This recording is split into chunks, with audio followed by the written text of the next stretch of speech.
मगर जिस तरह से आपने पहले बाई इलेक्शन का हवाला दिया जो 17 जुलाई को पंजाब के अंदर हुआ था, आपको याद होगा कि मौजूदा गवर्नमेंट यही तासुर दे रही थी कि हम यहाँ पे 15-16 सीटें जीत जाएंगे, लेकिन तहरीक इंसाफ कह रही थी कि हम यहाँ से जीत जाएंगे। तो यहाँ पंजाब में सरप्राइज तहरीक इंसाफ ने दिया था। आपको लगता है कि जो मुआशी आशारिये हैं जिस तरह से वो मुस्बत चल रहे हैं बज़ाहिर, उसमें हुकूमत तहरीक इंसाफ को सरप्राइज कर सकती है इन सीटों के ऊपर?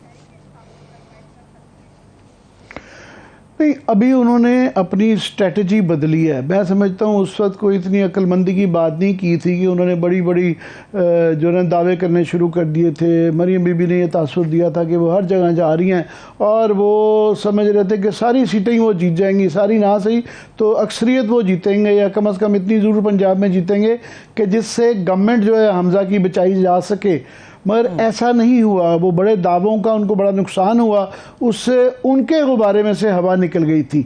इस दफ़ा उन्होंने बहुत बड़े दावे नहीं किए और इसका जो ओनस है या ज़िम्मेदारी है या बोझ है वो पीटीआई के ऊपर है, क्योंकि ये बहरहाल पीटीआई की सारी सीटें हैं, उनके यहाँ से इलेक्टेड अफराद हैं और ये याद रहे कि वो मुनहरफ अफराद थे जिसके वोटर नाराज़ भी था उनसे। ये एक लिहाज से तो एडवांटेज है कि ये मुनहरफ अफराद नहीं हैं, ये इनके अपने वोटर हैं। मगर यहाँ पे 2-3 सीटें भी पीटीआई हारे और उन्होंने बड़े दावे नहीं किए हुए, तो मैं समझता हूँ उससे पीटीआई को नुकसान पहुँचेगा कि इमरान खान क्योंकि खुद लड़ रहे हैं तो 9 सीटों में से वो 1-2 भी हारते हैं जो कि उनकी अपनी सीटें हैं, तो उससे नुकसान पहुँचेगा। तो ये इसीलिए ये बड़े इम्पॉर्टेंट बाई इलेक्शन है और पीटीआई इनको लाइटली लेना अफोर्ड नहीं कर सकती। ठीक है, अभी जो पंजाब के अंदर तब्दीलियाँ हो रही हैं, अमूमन ऐसा ही तासुर मिलता है जब भी कोई जाता है, या तो निजी मसरूफियात हैं उसकी या फिर उसके सेहत के मसाइल होते हैं। हमारे पाकिस्तान के अंदर सियासत के अंदर हिस्ट्री तो यही बताती है। हाशिम डोगर साहब के साथ क्या हुआ, अंदरूनी कहानी क्या है? वाकई उनके सेहत के मसाइल हैं या फिर कोई प्रेशर है उनके ऊपर? मेरी जो इतला है कि हाशिम डोगर साहब के ख़िलाफ़ पहले ही बहुत ज़्यादा शिकायत थी, क्योंकि यहाँ से राना सनाउल्लाह साहब, क्योंकि वो आपको पता है राना सांगा के जानशीन हैं, उनकी बड़ी बड़ी मूछें हैं और वो एक बड़े दहशत की अलामत समझते हैं और बड़े ज़ोरदार, वो एज लॉ मिनिस्टर पंजाब भी उनकी एक दहशत थी, एज इंटीरियर मिनिस्टर भी बड़ी दहशत है और उनको अपना काम आता है। काम से मुराद है कि वो बड़े सख्त गिर पॉलिसी ना सिर्फ बातें करते हैं, करके भी दिखाते हैं और उन्होंने 25 मई को साबित भी किया अपनी जो बड़ी, आप कह सकते हैं कि कुछ रेडलाइंस क्रॉस की, मगर वो एक बड़े सख्त गिर जो है ना, आयरन मैन आप कह लें उनको, कि नून लीग के वो हैं। तो पीटीआई की ये ख्वाहिश थी कि जनाब इनके पास तो एक 27 किलोमीटर का कैपिटल है, हमारे पास बाकी 4 गवर्नमेंट्स हैं, ख़ास तौर पे पंजाब है जो कि इस्लामाबाद को सराउंड करता है, तो इन सब के घर जो हैं पंजाब के, जो यहाँ पे लोग बैठे हुए हैं, वो पंजाब में उनके ख़िलाफ़ भी पर्चे होने चाहिए। तो वो थोड़ी बहुत तो सिलसिला शुरू हुआ है, उसकी तरफ मैं आता हूँ। मगर हाशिम डोगर साहब डिलीवर नहीं कर पा रहे थे।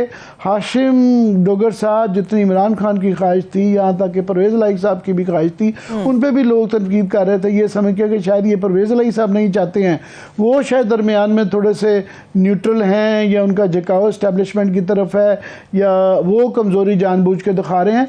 तो इन पर बहुत तनकीद आ रही थी कि ये सनाउल्लाह साहब के मुकाबले में वापसी, जो रिटेलिएशन थी, सियासी जो मुकाबला था, वो नहीं कर पा रहे थे। तो एक तो उनका, मैं समझता हूँ हाशिम डोगर साहब की बदनीति से ज़्यादा उनके कैपेसिटी इश्यूज भी थे कि इन्होंने इसलिए उनको होम मिनिस्ट्री दे दी ये सोच के कि ये फोर्सेस के आदमी हैं, रिटायर्ड कर्नल हैं। मगर ये पंजाब पुलिस, मैं पुलिस नहीं कहता ये, क्योंकि पुलिस है और वो पंजाब पुलिस को ना डिफ़ाइन करती है, उनका एक अपना कैरेक्टर है जो कि पाकिस्तान में बाकी पुलिस फोर्सेस से बड़ा डिफरेंट है। तो वो पंजाब पुलिस के लिए ना, वो पंजाब पुलिस का आईजीबी और वो भी होना चाहिए। मगर इसका मतलब ये है, उनके, मेरा ख्याल उनको पता था उनको निकाल दिया जाएगा तो उनको शराफत से रिज़ाइन करवा दिया गया है। मगर ये अब इंडिकेट करता है कि पहले ही पाकिस्तान की और पंजाब की पॉलिटिक्स जो है बहुत एक, आप समझ लें, गंदी हो चुकी थी, ये मज़ीद गंदी होने जा रही है। कि आज आप देखें ना कि पहले सिर्फ यहाँ पे FIA रेड कर रही थी, FIA की एक कमज़ोरी है, FIA के पास अपनी इतनी फोर्स नहीं होती है। FIA को आगे पुलिस की फोर्स लेनी पड़ती है। इस्लामाबाद की हद तक तो ठीक है, इस्लामाबाद की फोर्स है, सूबे में उनको किसी को अगर उठाना है या किसी के खिलाफ फोर्स इस्तेमाल करनी है तो सूबे की पुलिस की रिक्वेस्ट करनी पड़ती है। वो वहाँ अपने तौर पे सूबे की पुलिस जो है, जो पंजाब पुलिस, याद रहे कि पाकिस्तान की IG जो पंजाब है वो सबसे ज़्यादा, ये 4-5 लाख है जितना आर्मी स्टाफ चीफ के पास जितनी मैन पावर है उतनी उनके पास है। बल्कि मुझे याद है IG डोगर साहब थे, उन्होंने कहा दुनिया में सबसे ज़्यादा मैं ताकतवर IG हूँ। वो इसलिए कि इंडिया में सिस्टम डिफरेंट है, वहाँ डिसेंट्रलाइजेशन है, तो जो डिस्ट्रिक्ट का या तहसील का पुलिस वाला होता है वो काफ़ी इंडिपेंडेंट है। यहाँ IG साहब के पास सेंट्रलाइज्ड पावर है।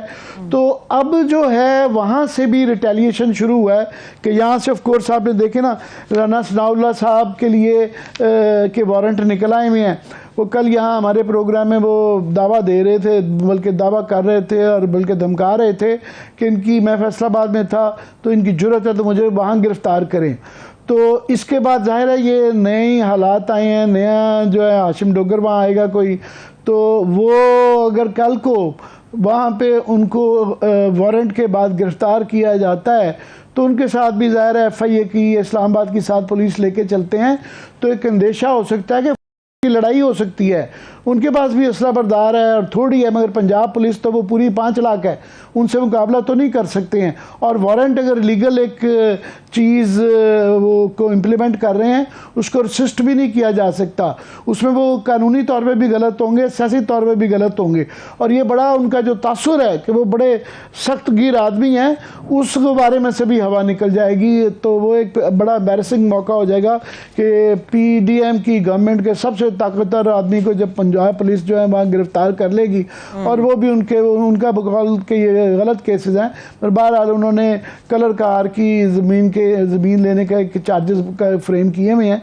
तो वो ये एक ना सिर्फ उनके खिलाफ, ये ज़ाहिर है सेंट्रल गवर्नमेंट भी एक अब उनका सिलसिला जारी था कि कैबिनेट को उन्होंने, फॉर एग्जांपल गवर्नमेंट ने तो नहीं, नैब ने, मगर नैब भी इस वक्त कैबिनेट आप समझ लें कि PDM की ही अपनी है, क्योंकि अपना बंदा लगवा लिया है उन्होंने। तो उन्होंने भी एक बड़ी गैर मंतकी और मैं समझता हूँ गैर कानूनी हरकत की हुई है कि उन्होंने सारी कैबिनेट को बुला लिया हुआ है कि जनाब आपने मलिक रियाज वाली पैसे जो थे, जो कि बरतानिया से आए थे, एक्सचेकर के पैसे थे 190 मिलियन पाउंड, वो कैसे उनको वापस कर दिए। तो वो कैबिनेट का इज्तिमाई फैसला था।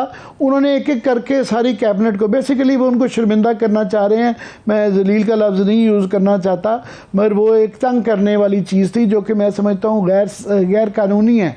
वो इसलिए कि ये कैबिनेट के फ़ैसलों को, एक तो वो इज्तिमाई फ़ैसले होते हैं, एक सैंक्टिटी होती है, वो ये नहीं कर सकता है एक थानेदार या एक नैब का तफ्तीशी अफसर बुला ले कि जी आपने कैबिनेट में ये किया। जिस तरह पार्लियामान के अंदर जो बहस होती है या फैसले होते हैं उसकी एक सैंक्टिटी होती है, अदालत के अंदर जो फैसले होते हैं उसकी एक सैंक्टिटी है।